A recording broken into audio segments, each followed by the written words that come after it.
come today. I also want to thank you if you took the time to take the Google survey. We had 34 responses, which is over a majority of our faculty. And I wanted to share, when I went through the data, I looked at what our strengths were, and we didn't have any solid weaknesses, but what I noticed about the data when I was looking at it is there were some questions where we were kind of spread out, where we either half of us disagreed and half of us agreed, or so those were kind of the things I focused on as weaknesses, because, or areas for improvement, because we didn't seem to have a solid, yeah, we're good at that. And most of the questions we did. So I'm going to share with you just a couple of our strengths. But first, the objective today is that we will use the recent survey data to analyze, determine our professional development needs for the upcoming March 12th Professional Development Day. Okay, so just some of the general survey information. We had 75% of our faculty respond to our survey. The total teaching range I thought was interesting that I thought I'd share is from 1 year of service to 32 years of service. And then the majority of the responses had a master's degree or higher, which I thought was interesting. 71% of our folks had a higher level degree, which you don't always find in a school. So I was pleased to learn that. Okay, so one of the strengths I noticed, which of course being who I am, I was really glad to see this. 94% of us agreed or strongly agreed that this school is a safe place in which to work. Another one that pleased me greatly was that teachers at this school care whether or not the students are successful. And we were at 94% there too. Another one is that we have teachers currently pursuing in-service opportunities to improve as a teacher. I'd be really concerned if we didn't show that with everything we've done this year with the PLCs and the department meetings. And so anyway, 100% of us agreed on that. So we've all gotten something. These were some of the things that were spread out, and I've used a pie chart to kind of show you. This one, most students at this school would be successful at a community college or university. This was concerning to me because, you know, right now we are very much looking at Plan 2020 and having college and career readiness. And as you can see here, strongly disagree, 54%. Do you think people were thinking more career ready though, rather than? I don't know. Like when I answered it, that's what I was thinking. That maybe was that half of them would go and have. Yes. See, I don't know. That's going to kind of. I've got some That's the way I questions took the question. that raised at the end, and see that's where I looked at, because there was one I looked at that I thought, well, maybe they meant it this way, or maybe they meant it this way. So, I answered it from the approach of student apathy and what my current grades are reflecting about and I'm going to go what there. my students are doing. I'm going to go there. Hold on just a second. All right, students at this school are not motivated to learn. This concerned me. Does me too. Look how many, 74% agreed or strongly agreed there, that our kids aren't motivated.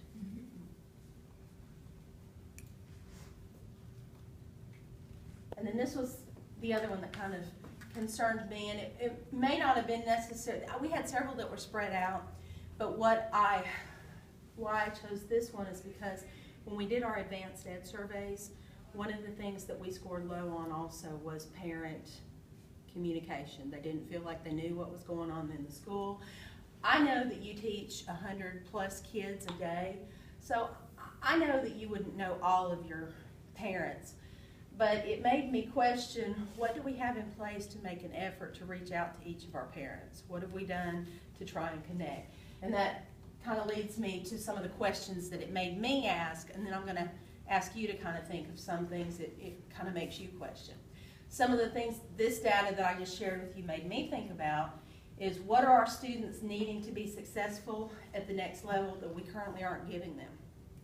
Now we know not everybody's going to college, or not everybody's going to just jump right into the job place, but is there something that's missing there? Now you said I read the question a different way, so that could be all there is to it. So this kind of leads me to ask you guys to think about what questions you have, but also where our PD topic might need to be. The second thing I had, what do our teachers need to help motivate students who are not motivated to learn? Because y'all, I know we want to say, well, their parents don't encourage it, but our job is when they are in our room to keep them motivated to be there. And I'm not saying it's easy, but what is it we need to be trying to do, or a process that we could look at to kind of help with that? And then the third question the data had me ask is, how can we improve the school-home connection with our teachers? Because I'm not so sure that that's real strong, because it showed up in our advanced ed survey, and now it was kind of an indicator from, hey, I don't know a lot of these parents. So those were the three things that I wanted to know. Are there any questions that come up from the data that we just looked at that come to your mind? Questions or responses? Well, no, just questions right now. Did it make you wonder anything from, and I can go back and let you look at some of the charts I showed if you need to see them again. So my question is, what are our next steps for professional development? Because I know we have reasons why kids might not be motivated, and we might have reasons why we don't have the parent connection. You know, I know on the survey, both in teacher surveys from advanced ed and this one, it showed that we didn't feel like our parents were engaged. What do we need to do? I mean, you know, there are schools that have their parents engaged, so there must be a way to do it. So what is it we need to look at for our next steps for Well, I think professional we've development? attempted it in past years, it just hasn't, the parents haven't shown. So what do you I think we mean- need to focus on? I mean, because you know, you've had those things in the evening, like last year, I can't remember what, but I mean, when you, Open house. yeah, open house. We had the math There's the math initiative. night. Yeah, we had that several years ago, and no, So last year. so I don't feel like The the Amistad night. Jefferson came and that was it. Yeah. And it's not, yeah. so I don't think it's necessarily we don't offer stuff, I think it's just that maybe it's just not the right approach, and we're just, for the parents that Okay, want so- to get involved, so we've gotta decide how. All right, so we know having things outside of the school day and at night aren't really working. Parents don't want to come up here. Is there more than one way to communicate with parents besides getting them up here? The Facebook for the seniors has been great. Okay, Well, but the ability for the past 2 years to mass email was great, which is not functioning this year. okay. And that is that is a great way to communicate with parents. Right. And it has been down all year. So would it be possible to overcome that? Because you know, there's some things that are out of our hands. You know, you can create groups in email. We Would it already be have it in possible? there. Well, I With know, but virtual- if I can't get it to work for you because it's not a local school thing, what can we do to overcome that? So could we use like the messaging thing That's and what I was message, gonna say. wow, I can't. Remind one. Remind Yes, everyone. but parents Mr. have to Adams. be willing to join it. Okay, The emails they give you when we register, that's a whole, I have a third of my kids on Remind 101. right, Okay, the mass email had 90% of my kids on it. Right. There's a huge gap there. okay. Well, let me ask you this then. She said the Facebook page for seniors has worked well. Is it possible to create your own Facebook page? Because there is the private messaging side of that. So if you had a Miss Burgett's science page and a parent needed to contact you, that's actually That's quicker outside than of school email. to me. Okay, I'm not okay. in favor. What about Edmodo? Edmodo, yeah. They have to join They that have to too. join. They it. do. I have They do. one and probably You have to maybe join the 15 or Facebook. 20%. Okay, so that then join. maybe you're saying to me that focusing on the parent communication thing isn't what we want to do for PD Day. So let's move on to our other thoughts. College and career readiness and motivating kids. So if you can't get the parents up here, that's, to me, signals a lot of reasons why our students are not motivated. The apathy is just bleeding over. So what are we gonna do? So we have to figure out a way to get the kids motivated ourselves if the parents aren't gonna do it. But I'll still go back to communication. Okay, That board out front, you know, it was changed this week for the first time since November. I mean, I know all the parents don't drive in this school, Mhm. but it is our only community-wide Okay, basis. so are you saying maybe we need, maybe a group of students or somebody who can take that on as a? Absolutely. Honor Society did it. Okay, can you write that down? Yeah. Okay, so one thing that we're gonna do, which won't lead to PD with our teachers, other than just communicating with them on the PD day, that Honor Society is gonna take on the responsibility of changing the sign out front. Okay, what's Which is another? fine, but just let me let you know the next sign change is ours too. So we just need to create a calendar, but then teachers have to, and, I mean, you have to have people willing to put the information on the sign when there's something to communicate. Honor I'm Society- saying, Honor- but- Oh. I mean, they don't, Yeah. Honor Society shouldn't have to come, if, you know, No, whatever. they'll email, they can email, or there can be a student that can, they'll take hold of that, because our SGA kids, when we've given them a task, they've just grabbed hold of it. So and they'll run always with it. make sure that there's stuff to But put on. Yeah, And, so and that's my I thing, 'cause also you gotta have have talked to information Miss put on there. McCarty about the fact that we don't have a community base, but we do, and we don't utilize it, and that's the churches. Because this community has tons of churches, They do.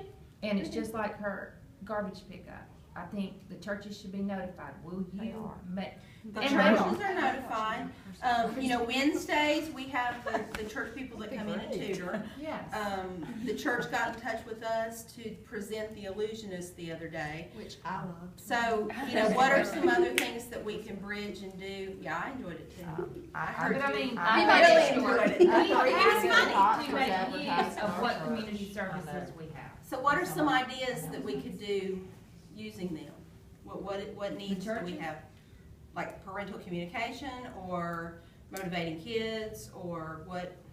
That they encourage, I mean, I'm willing to go to a church if they wanna have a meeting and sit down and talk with parents about things that are going on here. If Okay. they can't come here, Okay, I will go to them on a okay. Wednesday night or a So- Sunday night. So or a- maybe contact, and see, that's where you run into are all of our parents, are all of our teachers, or a majority of our teachers willing to do that, or is that just Ms. Burgett's willing to do Right, it? to me, communication is the issue. Because we It have to comes do what the masses. computers, it comes to technology, it comes to email, it always comes back to communication to me. Okay, so then if we go back to that, and we're looking at PD, because remember, our purpose here was to figure out what we're gonna do for PD, then what that's gonna take is coming up with some things that we can offer that are available, that you're not blocked out from, to work with our teachers on, to provide information on how to communicate. You could also have a contact person at each church, and they could announce things that are coming up or meetings that you wanted to plan and things like that. Hot So for that would be cotton. We could put stakeholder, that out in the church. It is out. It is. stakeholder type stuff. SGA used, They I know, you utilize and it. I've talked about They it. There was a whole utilize room of the- stuff at our church. the other So we're gonna, part of our plan then is we're gonna contact churches to set up community meetings, Could be. like townhouse meetings. Let's President's do Day. this. Maybe we need to look at this from a different angle, rather than we're gonna bring something to our Town hall teachers meetings. on the day of PD. Maybe what it's time for is to sit down and have this same conversation with them and have them help generate ideas. Because the thing about it is, Ms. Burgett may be the only one willing to go, or we may have 6 teachers, or we may have one from each department, or we may have something where they're willing to go and do that, and we could set that up. Okay?